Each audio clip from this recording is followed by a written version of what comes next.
Bonjour à tous, meilleurs vœux pour cette nouvelle année et bienvenue à ce 13e webinaire organisé dans le cadre d'une collection plus large du projet Climavège. Donc, ces temps de webinaire se répartissent de mi-octobre à peu près 2024 jusqu'à mi-mars 2025. Donc, je suis Solène Le Hérisset, je travaille à Végépolis Valais et on est chef de file du projet Climavège. Je tiens avant tout à remercier Lola Seret de la Chambre d'agriculture des Pays de la Loire et tous les partenaires qui ont contribué aux travaux qui vont vous être présentés ce matin. Donc, sur cette dia, vous voyez les modalités pratico-pratiques d'organisation de tout bon webinaire.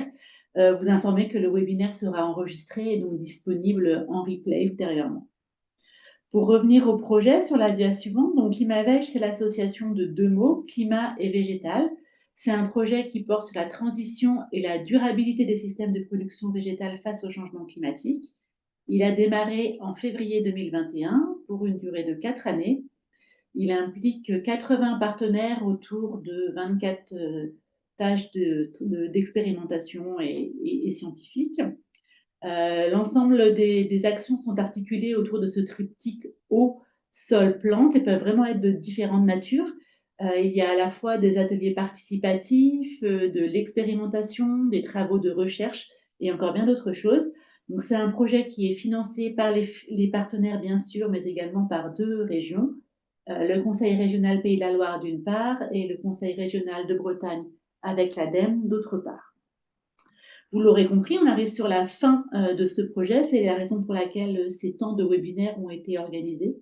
Donc n'hésitez pas, les pilotes d'action avec leurs partenaires font l'effort de synthétiser 4 années de travaux autour de ce webinaire.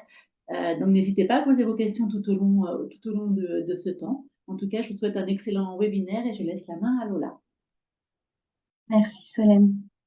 Bonjour à tous. Alors aujourd'hui, on va être réunis dans le cadre de Climavège pour parler des ressources qui ont été créées et qui sont mobilisables par des conseillers techniques, territoriaux, pour accompagner des acteurs agricoles, que ce soit des agriculteurs ou des collectivités, à l'adaptation au changement climatique. Vaste sujet.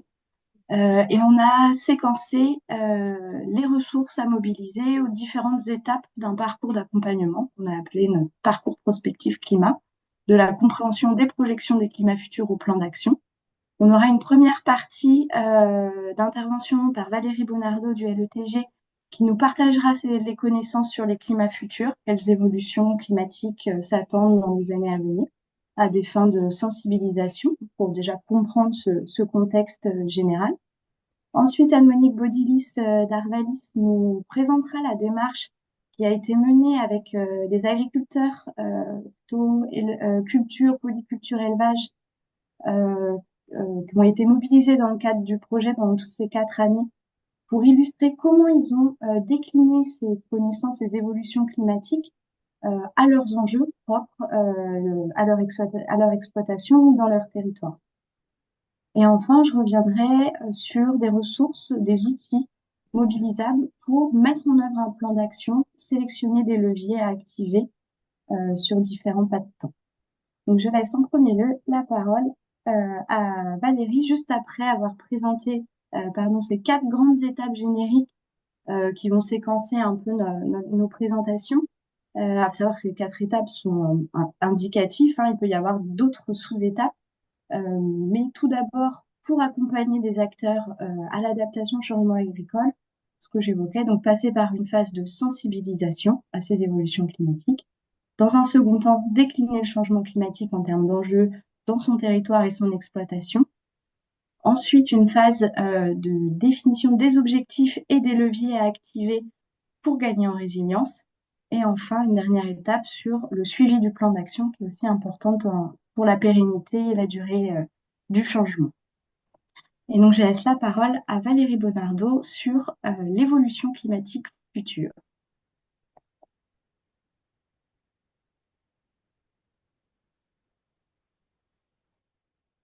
Donc, bonjour à tous. Est-ce que vous voyez mon écran Oui, en mode diaporama? c'est bon, c'est parfait. Voilà. Euh, Donc, Le LTG a participé à mettre en œuvre un outil pour utiliser des cartes de changement climatique, donc sur les deux régions, Bretagne et Pays de Loire. Mais avant de vous parler des cartes qui ont été faites dans le cadre de ce projet, je vais montrer le contexte climatique déjà de la période d'études que couvrait ce projet Climavège, donc 2021-2024, et les différentes projections ensuite. Donc, les 4 années du projet, 2021 a été plutôt marquée par une fraîcheur, des séquences de gel au printemps et une moindre pluviométrie, entre 3 à 20% en moins sur les deux régions. Ensuite, on a eu 2022 avec une forte chaleur. C'était l'année la plus chaude jamais enregistrée en France, avec des écarts allant jusqu'à plus 1,6 en moyenne annuelle et des pics qui pouvaient presque atteindre, enfin, qui ont dépassé les 39 degrés dans le Finistère et près de 42 degrés dans le sud Vendée. Il y a eu également du gel au printemps, une sécheresse assez remarquable, jusqu'à 45% de pluie en moins sur certaines parties de la région, et des feux, comme par exemple sur les monts d'Arrée. 2023 était également une année plus chaude que la moyenne et a été marquée plutôt par 2 vagues de chaleur, une plus précoce qui est intervenue au mois de juin et une plus tardive qui est intervenue au mois de septembre, avec des écarts sur ces 2 mois de plus de 3 degrés au-dessus de la moyenne. Et une humidité au contraire sur juillet et août.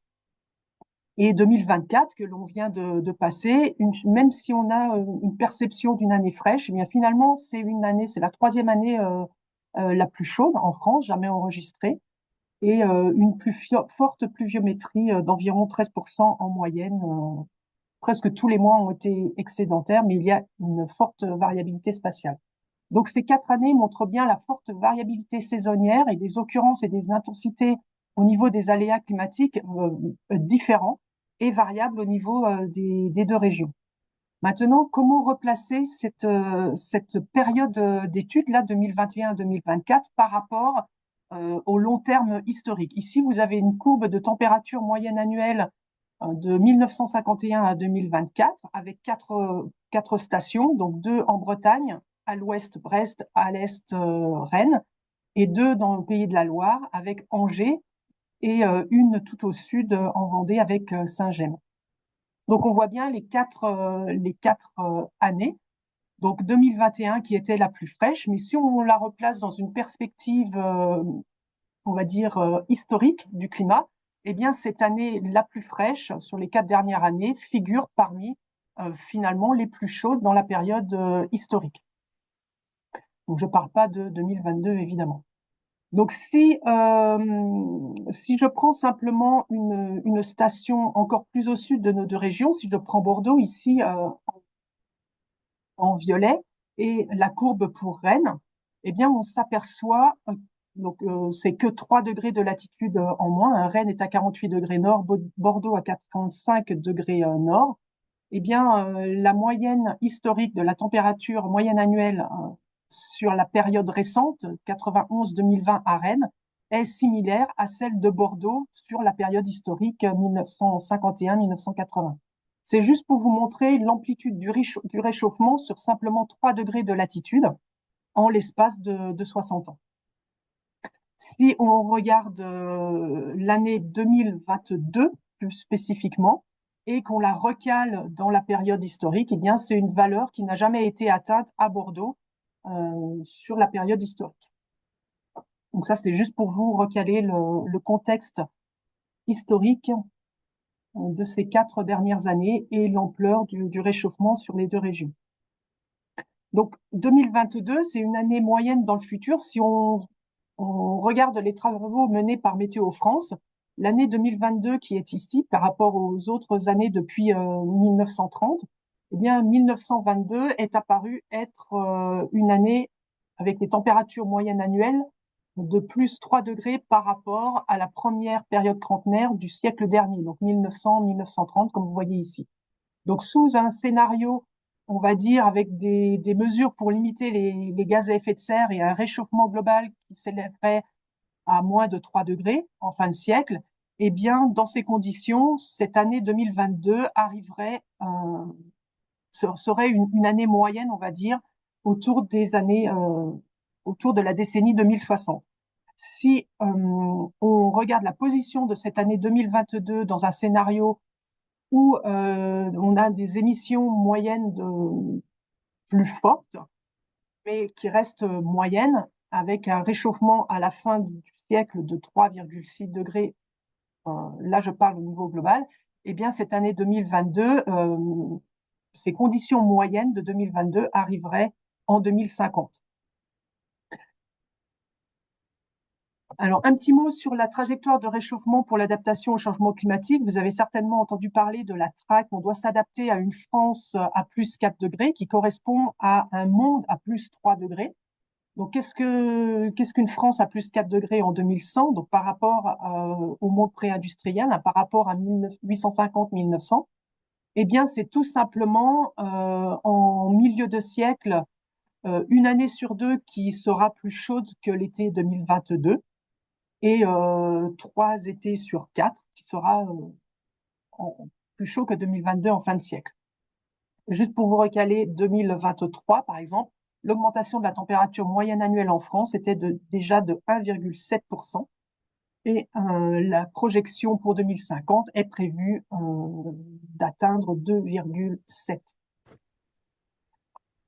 Donc, des analogies climatiques pour la fin du siècle dans une France à plus 4, qu'est-ce que ça veut dire? Eh bien, en Bretagne, ça veut dire qu'on aura par exemple Brest avec les niveaux de la Galice, les niveaux climatiques de la Galice, Rennes au niveau du nord et du centre du Portugal, et sur le pays de la Loire, eh bien, ce sera des climats que l'on retrouve actuellement dans le centre et le sud du Portugal.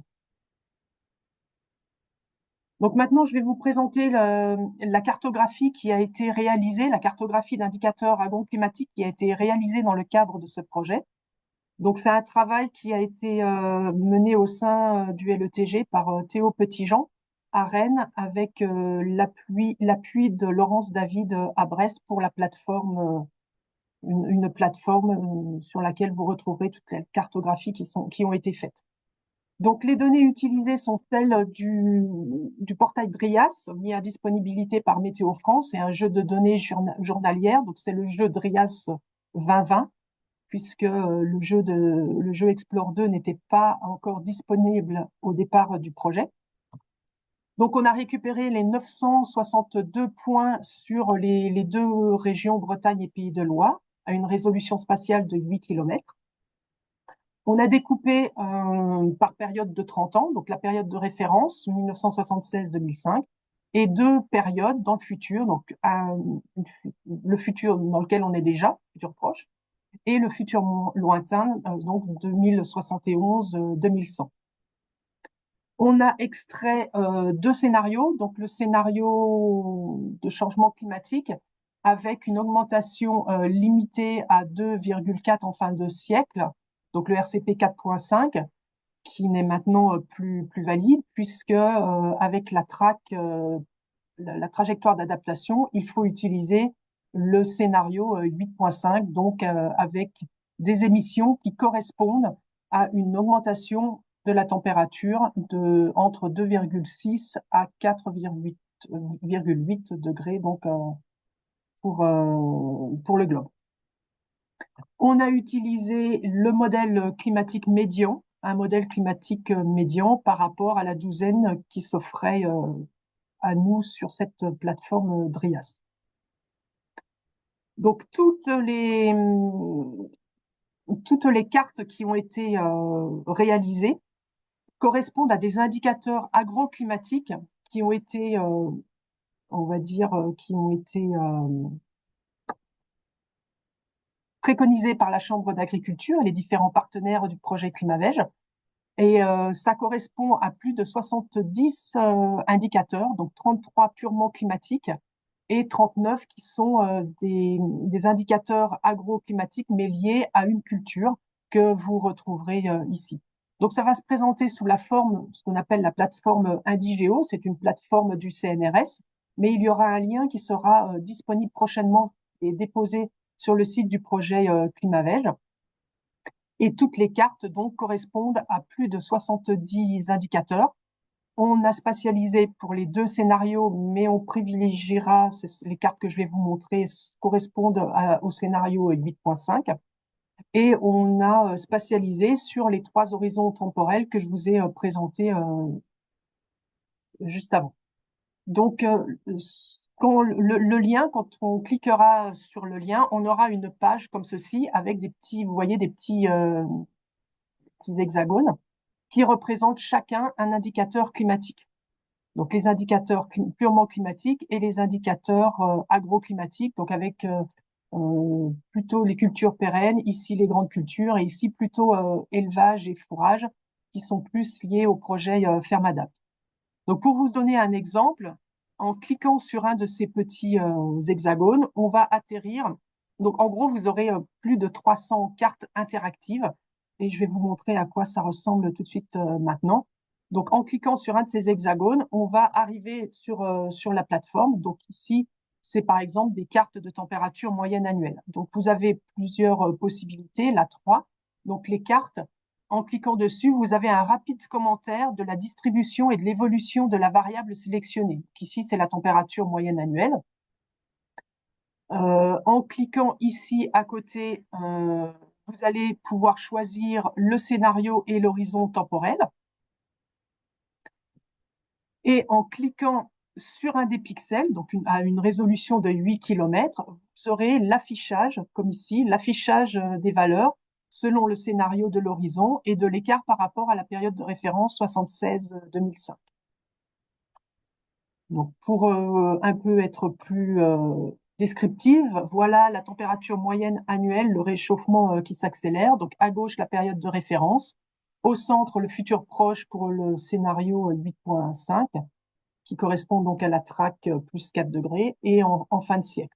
Donc, vous voyez, on a les endroits les plus froids et les endroits les plus chauds, donc 2 à 3 degrés de variabilité spatiale, qui est conservé dans le futur, mais vous voyez avec un réchauffement qui s'accélère, puisqu'on atteindra 16,3 degrés pour le sud des Pays de Loire.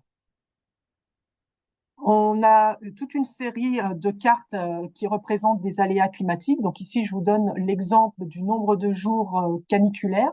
Donc à la fois avec un minimum des températures minimales supérieures à 19 degrés et des températures maximales supérieures à 33 degrés.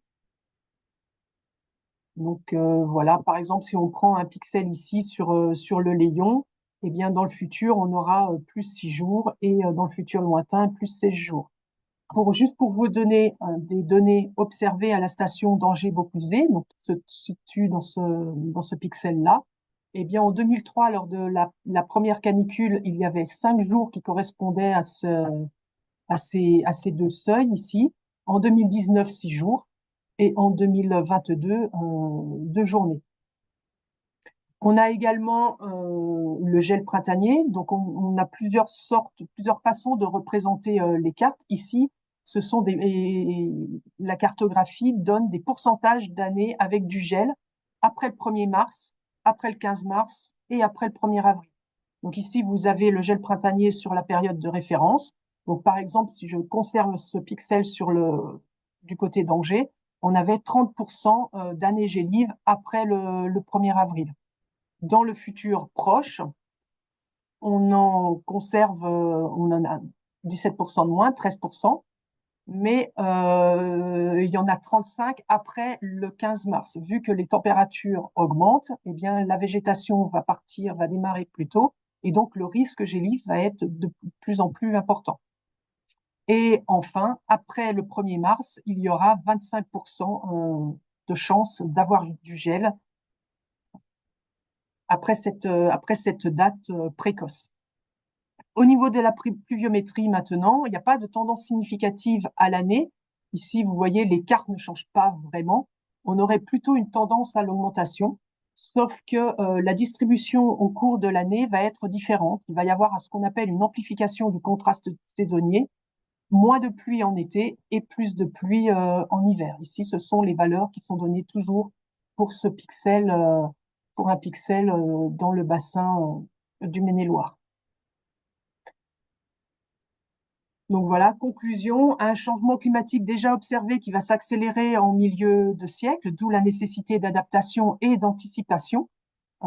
Plus tôt on anticipe, le mieux c'est.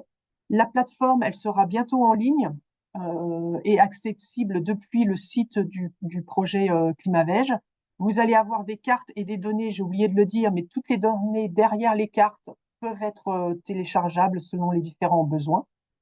Et ce que je préconise, c'est de privilégier la cartographie du scénario 8.5 qui correspond donc à la trajectoire d'adaptation au changement climatique plus 4 degrés en fin de siècle. Voilà, je remercie tous les partenaires avec qui on a travaillé et notamment les petites mains qui se cachent derrière ce gros travail, Théo Petitjean et Laurence David. Voilà, merci à tous. Merci Valérie pour ce panorama un peu des évolutions climatiques et surtout de la variabilité qu'on a bien vécue ces dernières années. On va prendre tout de suite quelques questions, si vous avez, sur les éléments que nous a présentés Valérie. Vous pouvez soit dans le chat poser votre question, soit comme on n'est pas beaucoup, ouvrir votre micro et poser une question si vous souhaitez pour quelques éléments de compréhension supplémentaires. Oui, bonjour, moi j'ai une question. Kathleen Pinault, je travaille au Parc naturel régional Loire-Anjou-Touraine sur les questions d'adaptation. Je voulais savoir si vous aviez pu croiser vos données ou les partager avec Théo, qui est l'observateur de la transition écologique en Pays de la Loire. Il y a tout un travail qui a été fait cette année sur les indicateurs climatiques, notamment avec un nouveau volet, un nouvel onglet qui a été partagé sur leur site. Et je pense en tout cas que si ça n'a pas été fait, ça pourrait les intéresser de croiser votre travail avec ce qu'ils ont pour une plus grande diffusion de ces données qui sont assez précieuses. Personnellement, non, j'en ai pas connaissance, donc peut-être que d'autres partenaires connaissent. Ouais, moi, je connais la plateforme Théo. Donc, on pourra en effet se mettre en lien. C'est vrai que ça fait un petit moment que j'y suis pas retournée. J'ai pas vu s'ils avaient des indicateurs agroclimatiques, mais je me note de me mettre en lien pour En fait, échanger là-dessus. on fait un travail de capitalisation. Donc, je sais qu'on avait mentionné lors de différentes réunions le projet Climavège. Je peux vous envoyer le contact de la personne qui s'occupe justement de recueillir en fait toutes ces données qui sont existantes pour les capitaliser et les mettre à disposition sur le site. Ouais, complètement. Super, merci.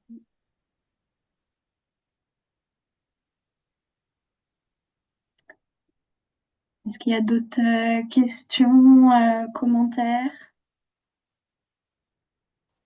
Sinon, il y aura d'autres temps de questions si, voilà, par la suite. Hop, donc je prends le relais sur la partie sensibilisation, quelques documents complémentaires à tout ce que nous a présenté Valérie pour cette phase un peu de sensibilisation, pouvoir parler changement climatique avec différents acteurs. Dans le cadre du projet, avec tous les partenaires, on a réalisé des fiches agroclimatiques qui sont ciblées plutôt sur les territoires des groupes qui ont été accompagnés dans le cadre de Climavège, donc sur Bretagne, Pays de la Loire. C'est donc des 16 fiches qui concernent les différentes filières en maraîchage, en fourrage bovin, en viticulture, en grande culture, en arboriculture. Et on peut retrouver soit une ou plusieurs fiches qui vont chacune correspondre à un territoire, puisque, comme l'a présenté Valérie, on a des spécificités territoriales un peu sur l'évolution de certains paramètres climatiques. Et dans ces fiches, donc, vous pourrez retrouver des petites bulles BD assez pédagogiques, assez sympathiques, et notamment ces éléments de chiffres clés sur l'évolution, par exemple, du bilan hydrique et de la répartition des pluies saisonnières entre l'été et l'hiver. Donc voilà, on a ces petits éléments clés assez sympas pour sensibiliser. On va retrouver des graphiques ici en viticulture et à droite, par exemple pour le maïs, de l'avancée des stades phénologiques de ces cultures en fonction de la période future. Donc on voit bien notamment pour la maturation des grains du maïs, si on remonte sur le graphique au futur lointain, qu'on peut avoir des dates bien plus précoces. Donc ça peut engendrer des changements aussi dans la conduite des cultures. Donc cette fiche, je vous donnerai les liens, sont disponibles en ligne sur la page Climavège Chambre Pays de la Loire euh, et également sur des pages partenaires. Sous un autre format de frise, vous pourrez retrouver l'avancée des stades phénologiques de différentes cultures sous un format frise du climat, où l'idée c'était plutôt d'avoir sur une campagne annuelle, donc vraiment sur toute l'année, les impacts potentiels du climat, donc les périodes de sécheresse, de gelée, pour intégrer ces graphiques dans plutôt des documents techniques comme les bulletins de santé du végétal, les stratégies culture.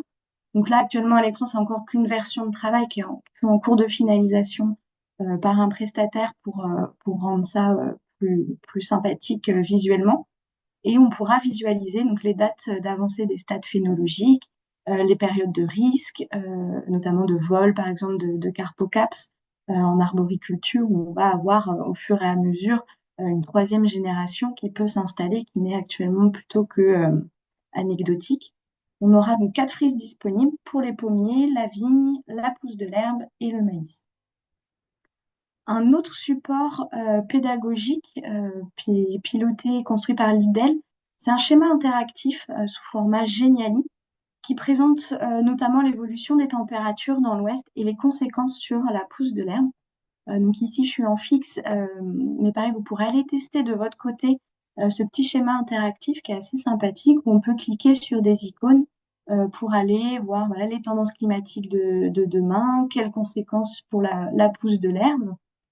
Donc par exemple, en cliquant sur les tendances de la pousse de l'herbe, une carte avec différents secteurs territoriaux s'affiche et on peut cliquer pour avoir à cet endroit-là l'évolution de la pousse de l'herbe sur l'année et selon la période de référence future. Vous pourrez même retrouver aussi des éléments sur des leviers d'adaptation dans ce type de schéma qui est vraiment très, très sympathique pour aborder ces éléments. D'autres types de ressources également qui sont disponibles et là illustrées en viticulture sont des témoignages, des retours d'expérience, notamment d'agriculteurs, de conseillers, sur leurs ressentis, leur vécu par rapport aux aléas climatiques sur leur propre exploitation et des leviers déjà d'adaptation mis en place, des techniques innovantes pour gagner en résilience dans son exploitation. Donc je vous remets les liens ici et j'en reparlerai également en fin de présentation. Donc voilà quelques ressources disponibles pour une première phase de sensibilisation à ces évolutions climatiques. Ensuite, la deuxième grande étape, on va dire, à l'accompagnement, une fois qu'on a un peu compris ce contexte général de changement climatique, qu'on partage un peu les mêmes bases, comment on décline en termes d'enjeux dans son territoire. Et je vais laisser la parole à Anne-Monique Baudilis qui va nous présenter une démarche qui a été menée avec des agriculteurs dans le cadre de Climavège. Si vous avez une petite question de compréhension, le temps qu'on fasse la bascule. Ouais, bonjour Marie-Pierre, j'ai une petite question à Claire Cassagne. Geniali, qu'est-ce que c'est? C'est disons que c'est un nom pour un type de schéma interactif où l'idée vraiment qu'on peut en retrouver de plein de sortes. Hein, c'est en ligne pour moi gratuitement, on peut en effectuer. Et vraiment, quand on va cliquer sur des icônes ou du texte, ça va nous afficher d'autres éléments. Merci. Il n'y a pas d'autres questions. Je te laisse prendre la parole, Anne-Monique. Bien, bonjour à tous. J'ai partagé mon écran, mais je le vois pas. Si vous le voyez, vous? C'est bon, c'est en plein écran. Ouais, donc Donc, le propos de mon intervention est plus d'illustrer la dynamique de groupe quand on travaille avec un groupe d'acteurs locaux autour du changement climatique, comment on a valorisé toutes ces ressources qui vous ont été présentées et les données de l'IAS de Météo France pour travailler et se projeter dans le futur. Donc, moi, je suis Anne-Monique Baudilis, je travaille à Arvalis et nous avions en responsabilité l'animation d'une des tâches du projet ClimaVeg, la tâche 1.3 et puis une partie de la tâche 1.7 aussi. Et donc, je vais illustrer non pas tant sur le fond des résultats, puisque ça a été présenté dans un webinaire le 10 décembre dernier, mais plus sur la dynamique et la façon dont on a mis en concertation les différents acteurs qui ont participé à ce travail. Donc, ce travail, il a été conduit dans 7 territoires de Bretagne et des Pays de la Loire. Il est encore en cours sur le secteur Bretagne. Et c'est dans chacun de ces territoires ont été réunis des agriculteurs, leurs partenaires techniques et économiques. Et j'insiste notamment sur la présence de partenaires économiques pour pouvoir avoir une réflexion sur les choix d'assolement qui ont été faits et leur cohérence et leur réalisme avec les connaissances dont on dispose aujourd'hui sur la valorisation des productions végétales. Donc l'idée a été de valoriser la réflexion et l'expertise de chacun des participants de manière à se projeter dans le futur au pas de temps 2040-2060 en partant d'une ferme type de référence représentative de chacun des territoires. Donc les territoires, c'est les petites épingles qui apparaissent sur la carte, vous l'aurez compris. Donc nous nous sommes réunis à 3 reprises sur la période 2022-2024, même début 2024 pour les derniers groupes. Et donc, à chaque fois, la dynamique d'échange dans le groupe a été déterminante pour pouvoir enrichir la réflexion. Et cette réflexion, elle s'est basée justement donc, sur cette mise en réseau d'expertise et la modélisation. Donc, la première étape de la démarche, c'est se mettre d'accord déjà sur ce qu'on appelle le portrait robot de la ferme, de l'exploitation agricole dans chaque territoire, donc ce que j'ai appelé la ferme type, et puis de commencer à se projeter dans le futur en disant quelles adaptations on peut envisager dans notre territoire compte tenu de ces orientations technico-économiques, des atouts qu'il a et puis des enjeux en termes de climat. Donc les fermes types, je ne vais pas les détailler, mais il y en avait en grande culture, en Sarthe et puis en Vendée. En Vendée, on avait une ferme conventionnelle et une ferme bio. Et d'ailleurs, des agriculteurs dans les 2 types de production autour de la tanne. Une ferme en culture spécialisée en vallée de l'Othion, avec beaucoup de production de semences. Et puis des fermes de polyculture élevage, sur lesquelles on a fait un focus sur l'atelier culture de ces fermes, plus que sur l'atelier élevage, puisque c'était l'objet du groupe. À chaque fois, on incarne ces fermes avec leur assolement, leurs ateliers de production animale à côté, et puis les sols et le climat local. Et le climat local, on l'a décliné dans les 2 périodes que je vais présenter juste après.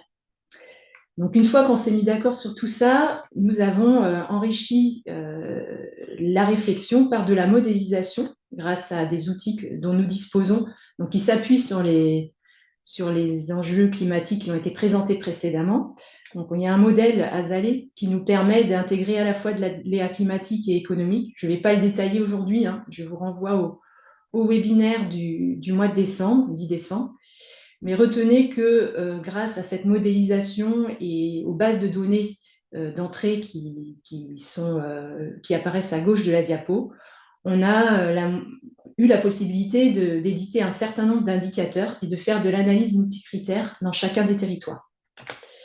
On s'est projeté dans le futur 2040-2060. On n'est pas allé sur le futur lointain parce que c'est un exercice qui n'est pas très facile hein, pour des gens de notre époque de se dire qu'est-ce que je ferai en 2040-2060. Je serai peut-être même plus là, mais qu'est-ce que je laisse pour les générations futures.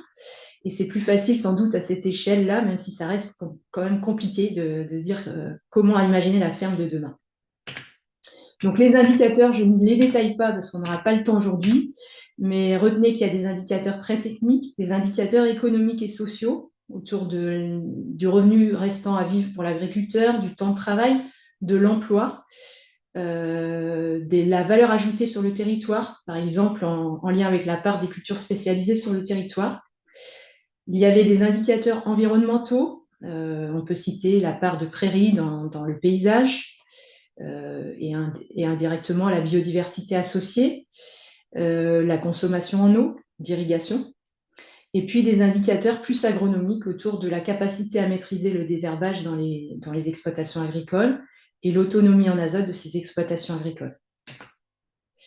Donc, on a travaillé sur des comparaisons d'assolement qui étaient simulables. Donc, c'est-à-dire que ça peut être frustrant, mais on n'a pas été chercher des systèmes en rupture totale avec les systèmes de culture actuels, puisqu'on n'est pas capable de modéliser la production sous contrainte hydrique si on sort de nos connaissances. Donc, on est resté sur des cultures pour lesquelles on était en mesure de modéliser l'évolution climatique et de la production sous différents climats.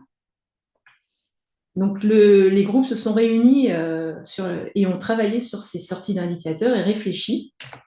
Et une des étapes très riches de la dynamique, ça a été d'expertiser collectivement les résultats en intégrant d'une part l'évolution des indicateurs dans les climats futurs, mais aussi d'autres aspects que le climat, avec des mots-clés qui apparaissent ici à l'écran.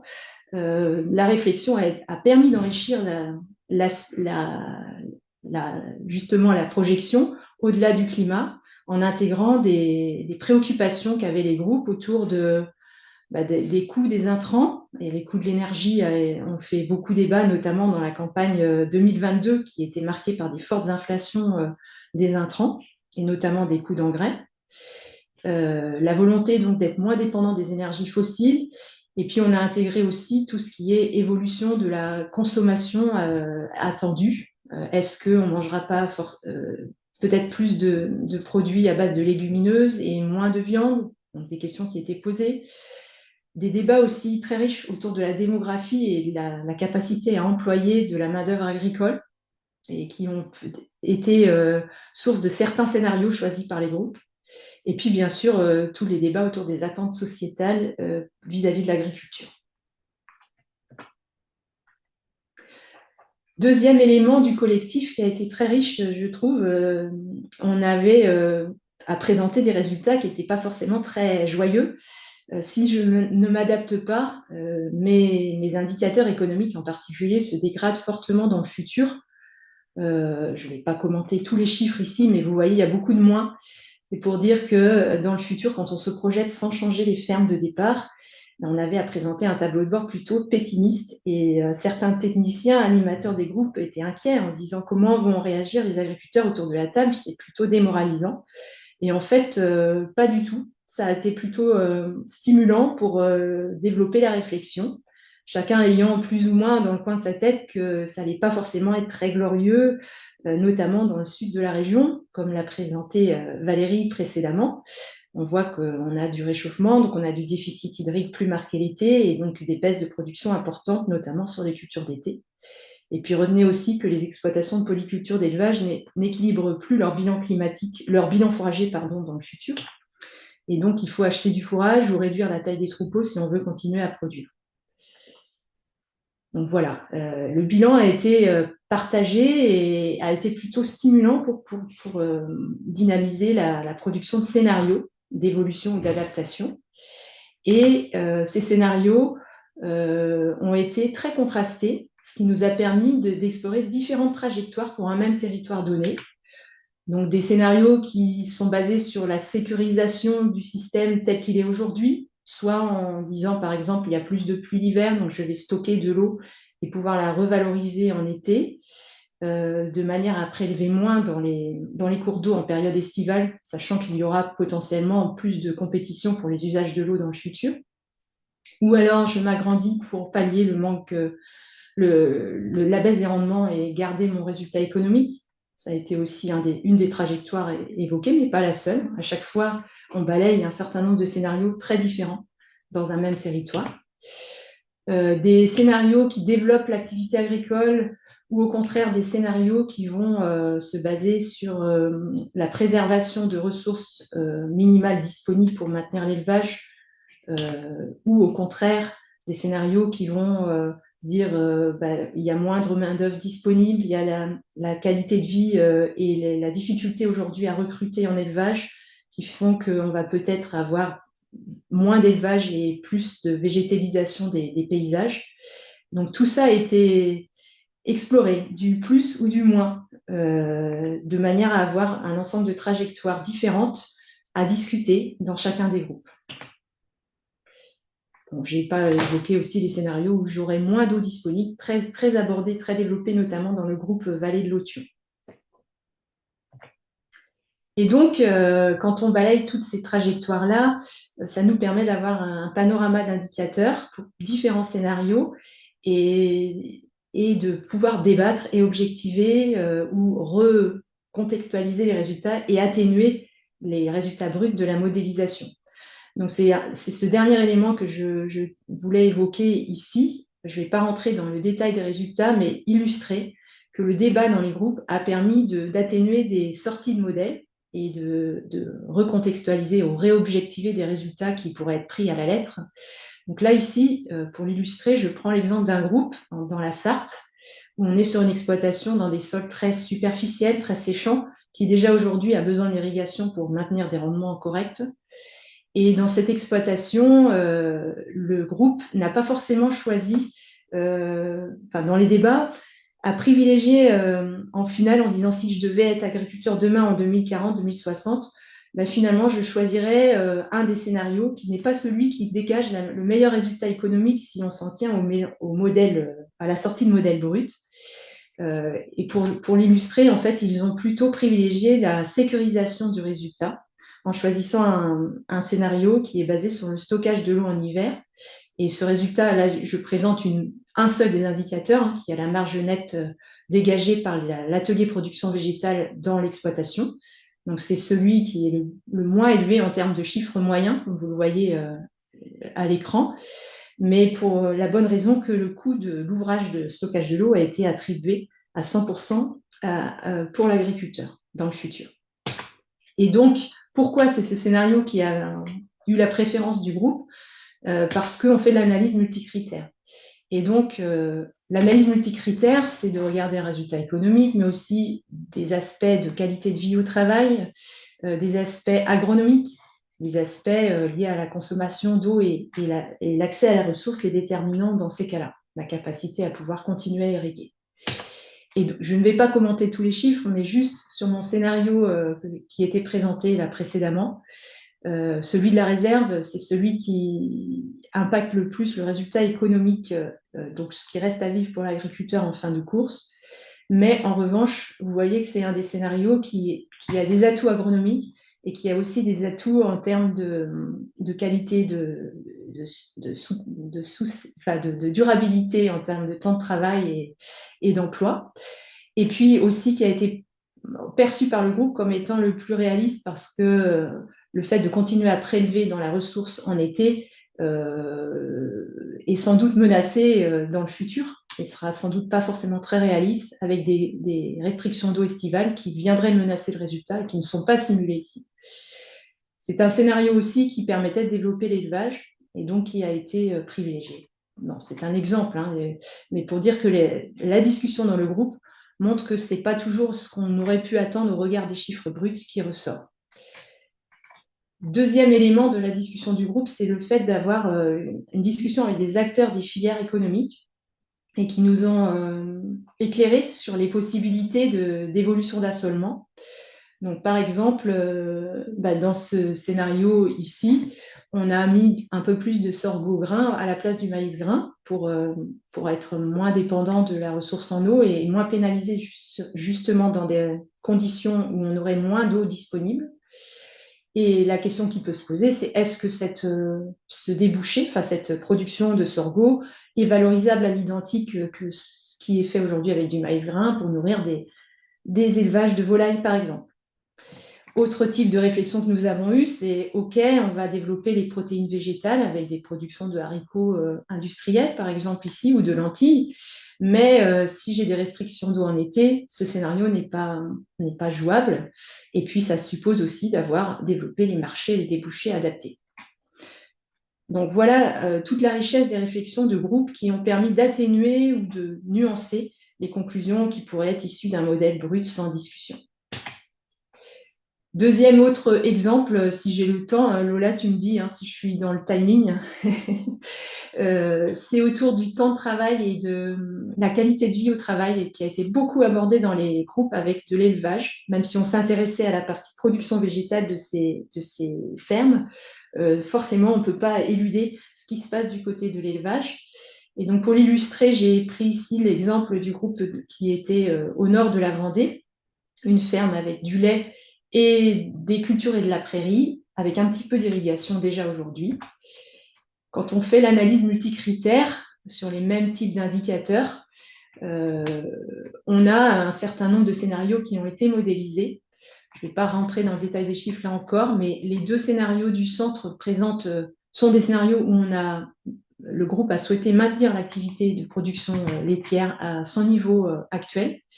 Mais pour pouvoir faire ça, il faut sécuriser la production de fourrage. Donc, deux options sont possibles. Soit j'arrive à maintenir à surface équivalente la production de fourrage en irriguant un peu plus, soit je suis obligée d'arrêter une partie des cultures de vente et de renoncer à ce revenu de culture de vente pour sécuriser mon stock fourrager, mon bilan fourrager, en orientant les surfaces cultivées pour l'élevage. Et puis, un autre type de scénario très opposé, celui-là, a consisté à se dire, puisqu'on ne peut pas nourrir les animaux et qu'il y a aussi des problématiques autour de la disponibilité en main-d'œuvre et l'astreinte, on va plutôt choisir un système plus extensif avec un peu moins de vaches, plus d'herbes, pour être moins chargé en temps de travail, mais aussi, là, pour ce coup, une des conséquences collatérales, un des dommages collatéraux de ce scénario-là, c'est moins d'emplois directs sur cette structure et sans doute moins d'emplois directs dans les filières aval et amont autour de l'agriculture. Donc voilà, autant de discussions qui sont très riches, vers quoi on veut se diriger demain. C'est certainement pas une boule de cristal, les indicateurs qui sont produits là, il faut les prendre avec beaucoup de recul et de circonspection, mais ça permet d'enrichir le débat et de stimuler la discussion dans le groupe, ce qui est vraiment très intéressant.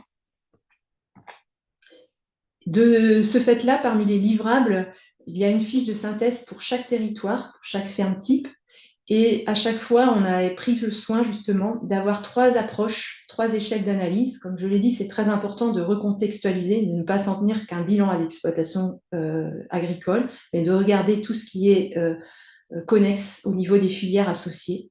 Et donc, à chaque fois, dans ces fiches de synthèse, vous trouverez un bilan partagé par le groupe à l'échelle de l'exploitation agricole, à l'échelle du territoire et des filières agricoles production végétale, et puis à l'échelle du territoire en intégrant les paysages et la ressource en eau.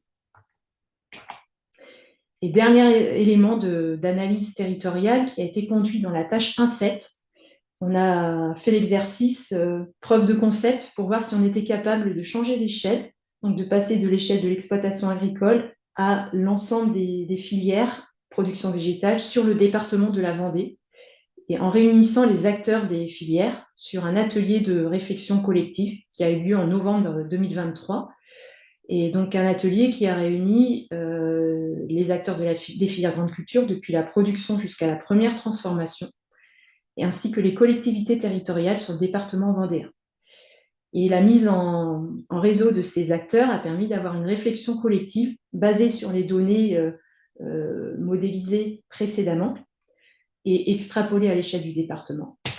Et le fruit de l'atelier de travail qui a été réuni donc en novembre dernier a permis de produire une matrice des atouts, faiblesses, menaces et opportunités pour le département vendéen, en mettant, ça c'est la vision partagée des participants à l'atelier, qui s'est basée donc sur ces travaux de projection climatique et les scénarios travaillés par les groupes dans les territoires vendéens.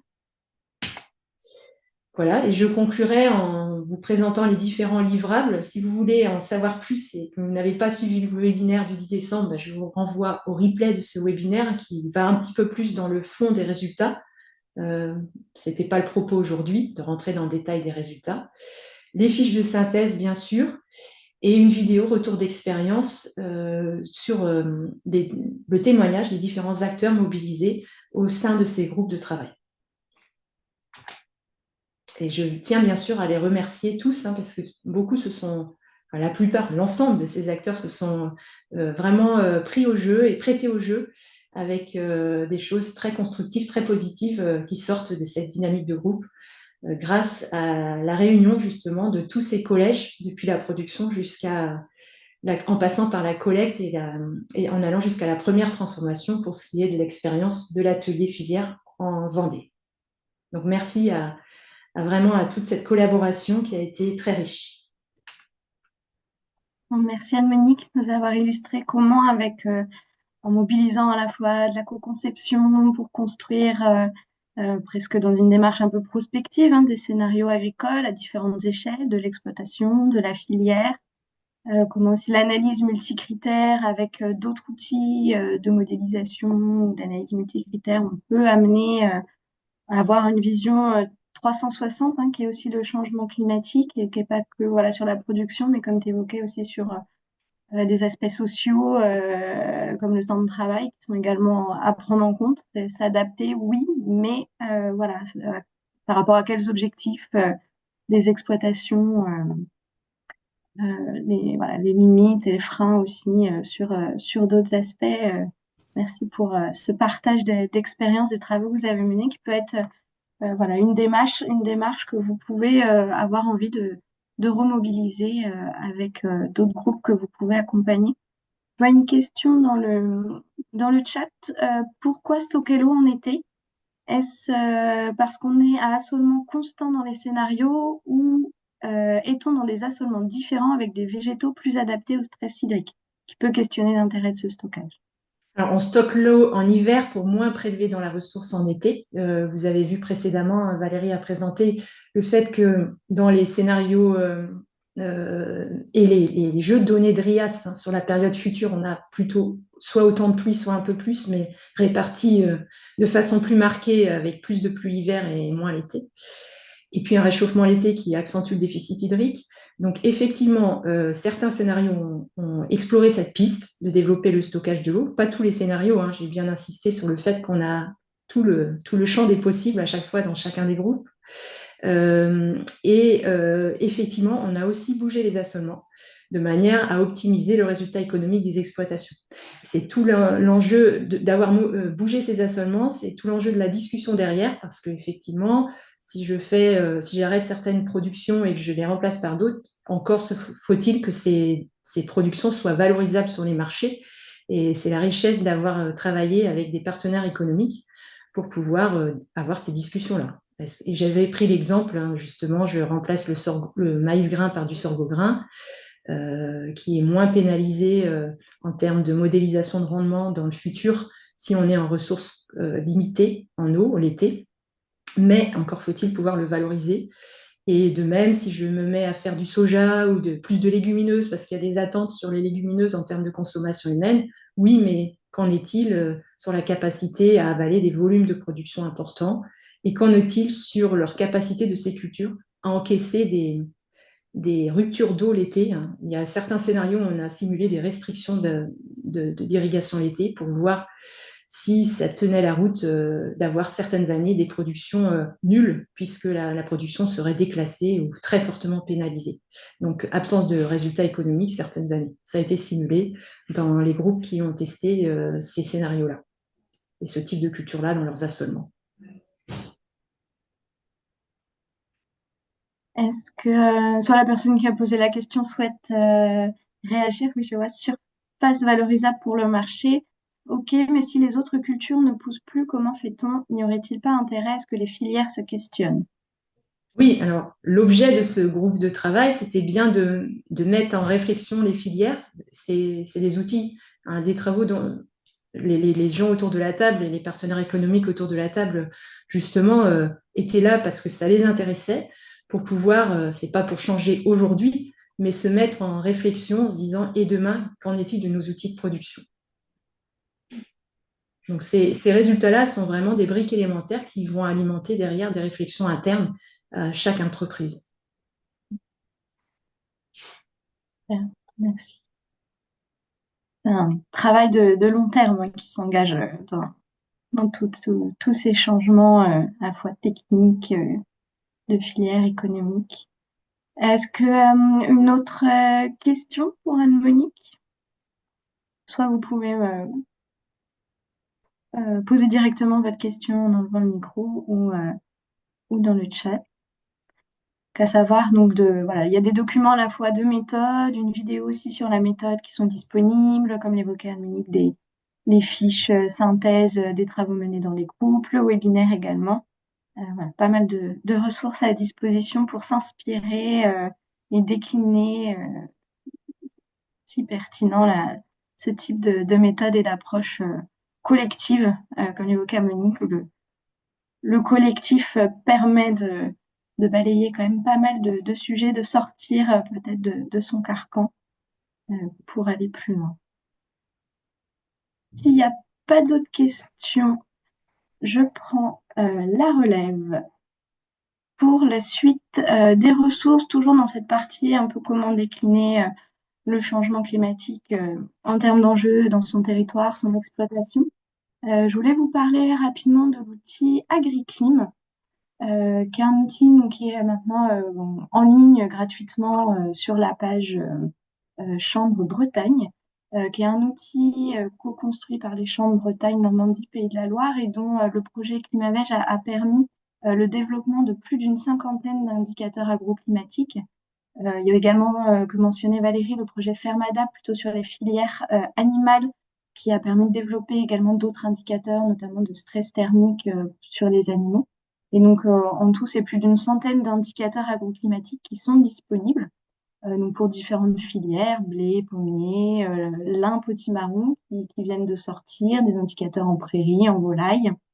Donc, il suffit de cliquer sur une des pages et vous allez retrouver sur une même page différentes informations. Par exemple, ici pour le blé, l'avancée des stades phénologiques au cours du temps, depuis 1 cm, deuxième nœud.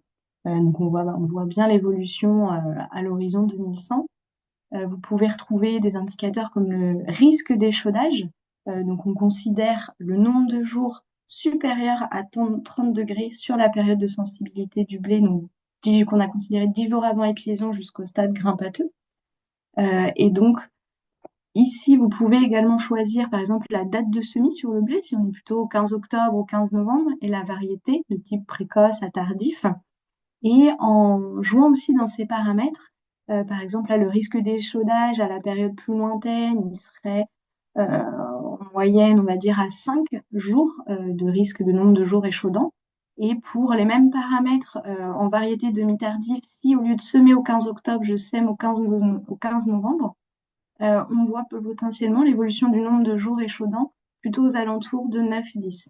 Donc ça permet assez rapidement, sur une même interface, de visualiser dans son territoire. Pardon, j'ai oublié de vous préciser que sur la droite, on choisit une station météo, on va dire, qui se rapproche de sa maille. Donc en Bretagne, Normandie, Pays de la Loire, on a des mailles de 25 km. Et donc, vous pouvez ainsi, avec des groupes en animation, avec un agriculteur ou pour vous conseiller, appréhender davantage les impacts, les évolutions climatiques et notamment ces indicateurs agroclimatiques, comment ils peuvent évoluer dans le futur. Donc, c'est assez pédagogique. On a aussi un lien vers le catalogue pour l'ensemble des indicateurs présents.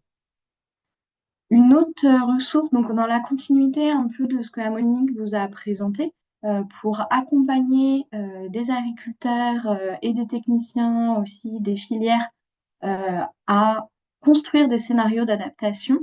On a également l'exemple d'une démarche territoriale qui a été menée dans le territoire du Layon au Bans-Louette, où collectivement, au cours de différents ateliers participatifs, ils ont construit des scénarios. Donc, ils sont d'abord passés, comme on l'évoquait en début de séance, par un premier atelier pour sensibiliser les différents acteurs, surtout avec des acteurs de différents horizons, pour déjà partager les réalités du territoire, le type de sol, les filières agricoles et leurs surfaces présentées. Et puis, vous reconnaissez peut-être sur ces graphiques, hein, qui étaient notamment dans les fiches agroclimatiques, sur le territoire, l'évolution du bilan hydrique ou des températures.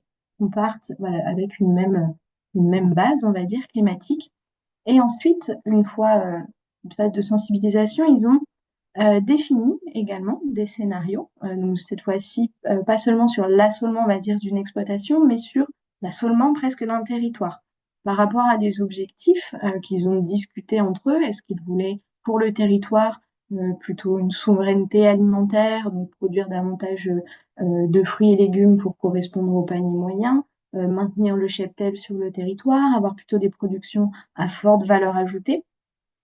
Donc selon voilà, un peu les curseurs vers lesquels on souhaitait tendre, derrière, il y a eu toute une quantification des équilibres entre l'offre et la demande, notamment sur la balance azotée globale, les besoins d'irrigation.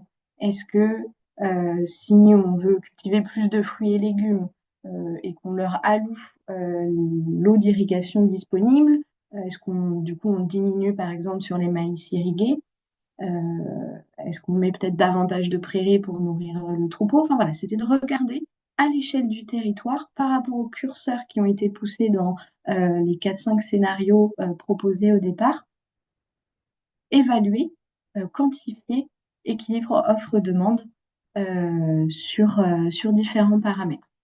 Et ça a permis, en pourcent des curseurs, et en échangeant en groupe et multi-acteurs, avec parfois aussi voilà, des objectifs propres aux différents acteurs, de proposer un scénario consensuel derrière sur lequel proposer un plan d'action. Si vous êtes intéressé pour mener une démarche territoriale, vous pouvez retrouver le guide complet avec la méthodologie et les résultats des 4 ateliers qui ont été menés, et notamment le webinaire final qui présentait la démarche à l'échelle de la filière et du territoire. Enfin, pour passer au plan d'action, cette fois-ci, identifier des leviers, c'est notamment une méthode, une démarche qui peut vous intéresser, qu'on a évoqué un peu tout au long, c'est notamment la co-conception pour construire des scénarios d'adaptation. On est actuellement en cours de finalisation d'une fiche méthode un peu transverse dans le cadre de Climavège, que l'on reçoit en maraîchage, en polyculture élevage, à l'échelle du territoire. Différentes démarches qui mobilisent de la conception ont été menées. Et donc l'idée de cette fiche transverse, c'est de pouvoir identifier pourquoi ils ont choisi cette méthode, quels outils ils ont mobilisés en complément, par exemple des outils de simulation, de modélisation comme Azalea, des outils d'analyse multicritère comme Sister, pour combien de participants et quel type de profil de participants également la méthode a été mise en œuvre, le nombre d'ateliers, la durée, les différentes étapes qui ont été réalisées, selon les objectifs, le temps qu'on a de dédier aussi à cette démarche. Les étapes ne sont pas forcément toutes réalisées, voilà, c'est adapté, on va dire, à chaque cas d'étude. Et puis un retour sur les forces et faiblesses des démarches qu'ils ont mobilisées. Donc, pour avoir un peu ce panorama et potentiellement vous nourrir, identifier la démarche qui pourrait aussi correspondre à vos objectifs et que vous pourriez adapter dans votre cas. Donc, ça sera bientôt mis en ligne sur la page qui centralise les ressources présentées aujourd'hui. On a également créé des outils de diagnostic, Climalea Diag, pour construire cette fois-ci, donc plutôt à l'échelle de l'exploitation, avec un agriculteur, un plan d'action. Donc d'abord identifier, on va dire, ses sensibilités, ses vulnérabilités par rapport à ses pratiques. Donc en fait, on a 4 diagnostics qui sont disponibles et propres à chaque filière, donc en viticulture, arboriculture et grande culture, également en bovin fourrage. Et dans ces outils, on va pouvoir donc renseigner les pratiques, identifier par rapport à des aléas climatiques, de sécheresse ou de gel, quelles sont peut-être les pratiques qui accentuent le risque à la aléa ou à l'inverse, qui atténuent notre risque à un aléa climatique donné, pour ensuite mettre en œuvre, proposer un plan d'action, identifier des leviers à court, moyen ou long terme à mettre en œuvre chez l'exploitant.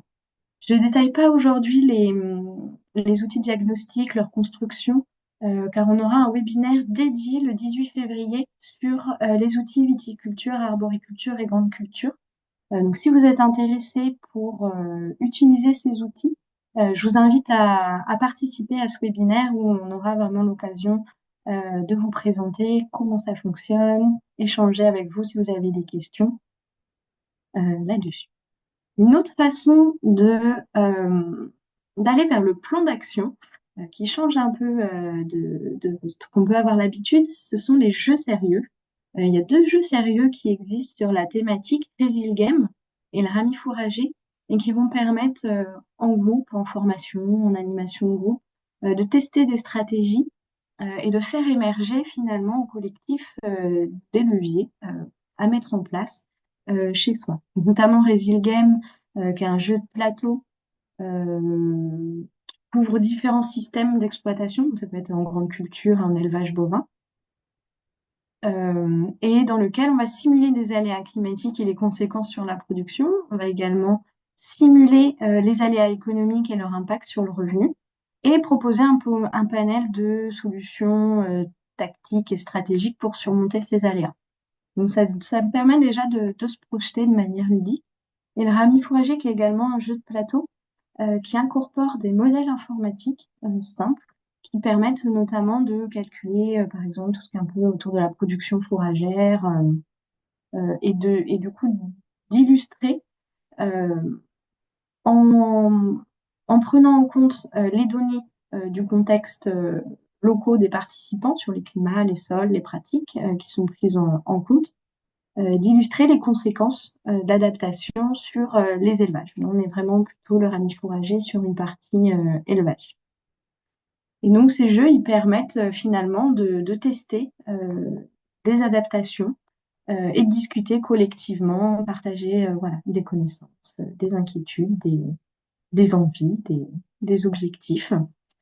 Ça peut être voilà, une autre façon de parler d'adaptation au changement climatique à travers le jeu sérieux. Et enfin, la dernière étape, on va dire, dans un parcours d'accompagnement, une fois qu'on a voilà, sensibilisé, qu'on part avec les mêmes billes de départ sur comment va évoluer le climat chez nous, comment le décliner dans mon exploitation, quels sont mes enjeux, quels objectifs pour mon exploitation, mon territoire, j'envisage et une fois le plan d'action un peu identifié, une étape très importante, c'est de suivre ce plan d'action, de ne pas rester que à l'idée, mais aussi de suivre la mise en œuvre dans le temps. Donc ça peut être intégré dans les outils de diagnostic, mais c'est surtout aussi là à vous conseiller de jouer pour ce suivi. On a vu notamment que on avait des évolutions des années climatiques successives qui pouvaient être très contrastées.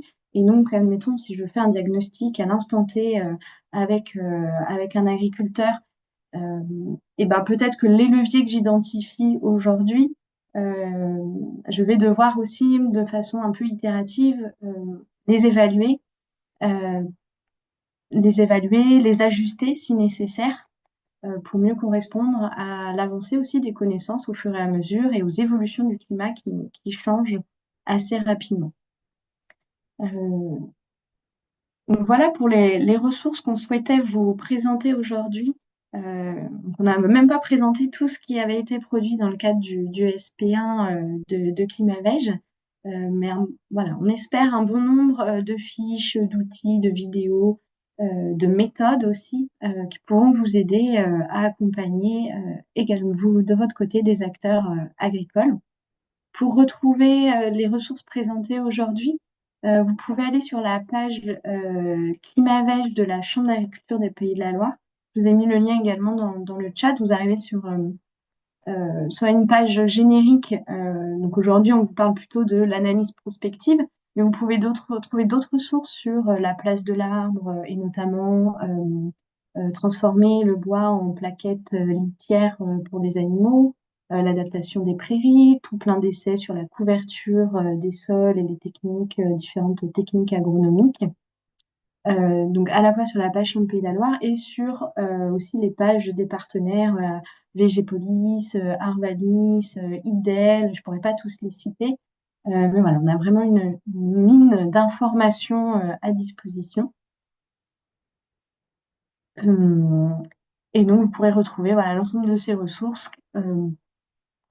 structurées par étape d'accompagnement, à savoir que voilà, les choses sont quand même un peu malléables. Et les derniers livrables seront intégrés sur cette page très rapidement.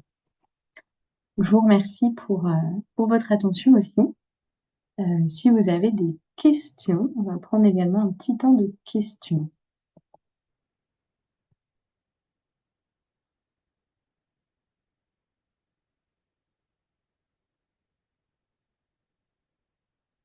Donc, j'ai envoyé un commentaire de Mélanie. Une formation de maître de jeu Résilgame est prévue le 20 mars à la Chambre Pays de la Loire. Si vous êtes intéressé pour devenir maître du jeu, contactez Sophie Combe pour plus d'informations. On a quelques maîtres de jeu formés chez nous. Je sais pas si tu souhaites peut-être, Mélanie, dire un petit mot sur Résilgame en complément. Moi, ma présentation est assez succincte sur ce jeu-là. Je peux, tu penses, Lola? Oui, si tu veux, ouais, complètement. Tu seras Alors, plus tu mets complète. la caméra peut-être. Voilà. Donc bonjour à tous, moi je suis Mélanie Loubeau-Bersan, je suis chargée de mission climat au service innovation, recherche et développement de la Chambre d'agriculture des Pays de la Loire. Donc je suis une collègue très directe de Lola. Et donc Résilgame, c'est un jeu qui a été élaboré avec de très nombreux partenaires dans le cadre d'un programme Arpida qui s'est terminé en 2023. Et donc c'est un jeu sérieux qui vise pour les agriculteurs à tester des stratégies d'adaptation au changement climatique. C'est un jeu qui est un peu complexe. C'est pour ça qu'il faut un maître de jeu parce qu'on va toucher à plein de paramètres du système. Il y a des feuilles de calcul également. Mais en règle générale, ce qui est intéressant d'observer, c'est que dans un premier temps, les agriculteurs, ils vont commencer par tester des stratégies qui sont celles qu'ils projettent en climat futur. Et puis, au fur et à mesure des parties, ils vont aller tester des stratégies un peu plus extrêmes ou qui diffèrent complètement, qui sont en rupture avec celles qu'ils avaient projetées. Et souvent, c'est très, très riche d'enseignements et surtout d'échanges entre exploitants. Donc, la partie de Résilgame, il faut bien compter une demi-journée pour pouvoir se mettre dans le bain. Elle s'accompagne souvent d'une petite sensibilisation ou pas, en fonction des publics. Et donc, n'hésitez pas à contacter Sophie, soit si vous voulez devenir vous-même maître de jeu avec cette date de formation le 20 mars, soit si vous souhaitez qu'on intervienne dans vos organismes pour organiser une session de test de ce jeu. Voilà, faire jouer les gens et puis que vous puissiez avoir un retour d'expérience un peu personnalisé sur ce jeu sérieux. Super. Merci Mélanie. C'est que ça se développe pas mal tous ces jeux. Est-ce que vous avez des questions sur l'ensemble de ce qui vous a été présenté aujourd'hui? Donc à savoir que voilà, une petite partie du programme Climavège, hein, vous avez pu voir un nombre déjà de webinaires assez conséquents qui ont eu lieu l'année dernière, en fin d'année. Vous pouvez retrouver encore d'autres webinaires à venir si vous êtes intéressé. Je vous affiche là les prochaines dates et vous pouvez retrouver tout le programme sur la page de Végépolis. Voilà, exactement, Lola, c'est ce que j'étais en train de mettre. Je vous mettais le lien web dans la page commentaire où il y a tous les webinaires qui ont eu lieu. Et là, vous avez accès directement au replay, donc n'hésitez pas à les regarder. Et vous avez également le programme des webinaires à venir. Donc, s'il y a des sujets thématiques qui vous intéressent, là également, hein, n'hésitez pas à vous inscrire. Je profitais de ce petit lien sur les commentaires également pour vous faire part de la journée finale Climavège qui aura lieu le 13 mars 2025 à Nantes. Donc si là aussi ce sujet vous intéresse, et la journée finale sera vraiment l'occasion de discuter avec les partenaires qui ont travaillé pendant les 4 années sur ce sujet. Donc là aussi, il y a un lien web, donc n'hésitez pas de la même façon à vous inscrire. Je te laisse la main pour conclure. Super. Merci Solène. Donc en effet, oui, je vais rebondir peut-être pour conclure sur le commentaire aussi de Mélanie. Donc c'est très riche ce projet Climat Beige. Il s'arrête, on va dire, techniquement bientôt là dans les mois qui viennent, mais pour autant le travail ne s'arrête pas là. Le changement climatique ne s'arrête pas là non plus. Donc on va continuer à travailler derrière sur l'adaptation au changement climatique. Mais aussi pour conclure, donc là, c'est vrai qu'on parle d'adaptation. Les leviers à mettre en œuvre pour adapter son système doivent aussi, bien sûr, être réfléchis en cohérence avec l'atténuation. Il ne faut pas qu'un levier d'adaptation soit au contraire aussi à l'atténuation. Il faut voilà, vraiment euh, faire attention à mobiliser des leviers cohérents en parallèle là, sur ces deux enjeux pour éviter, on va dire, tout ce qui est maladaptation plus lointaine, dans un horizon plus lointain.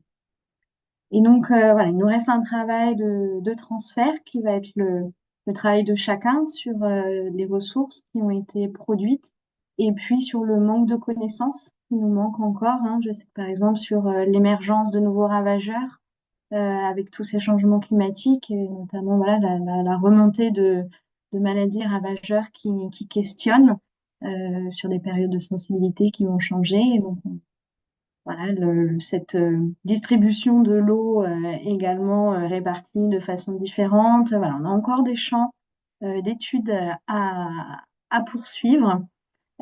Et si vous avez aussi des remontées de votre côté, des besoins, n'hésitez pas à me contacter, à nous contacter pour faire remonter voilà, des besoins et qu'on pourrait étudier au moins la faisabilité de travail thématique pour la suite sur ces questions d'adaptation au changement climatique. Donc, je vous remercie tous pour votre participation. Le webinaire était donc enregistré et sera mis en replay. Et puis, je vous souhaite bon appétit et une bonne fin de semaine.